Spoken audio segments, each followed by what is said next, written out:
kasan wani sanadiyar tambadewarsa a rayuwa abokinsa,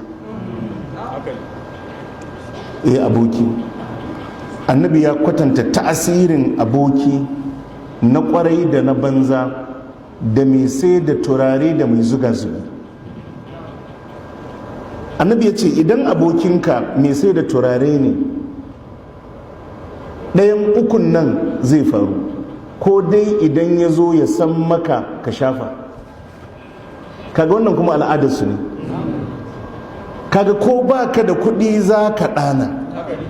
Annabi ya ce ko kuma ka cire kuɗinka ka saya, ka sa yau, ka sa gobe, ka sa jibi. Annabi ya ce ko ba ka da kuɗi kuma ko bai san maka ba, in dai kuna tare, annabi ya ce za ka sha ƙanshi.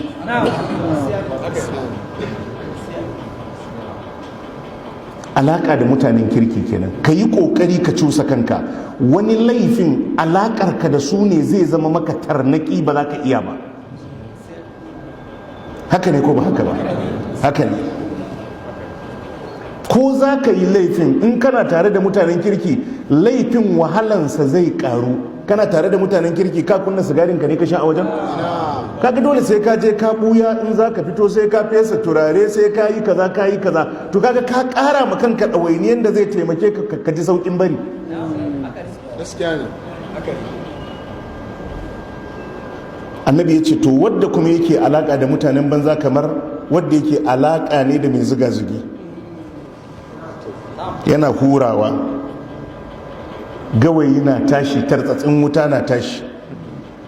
Annabi ya ce to in dai kana tare da shi, ɗayan biyu zai faru, ko dai tartsatsin gaushi ya tashi ya huda maka riga.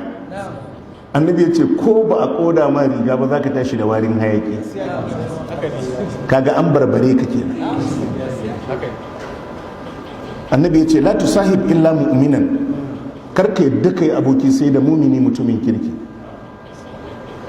La tusahib illa mu'minan, karka yi aboki, annabi ya ce sai da mutumin kirki.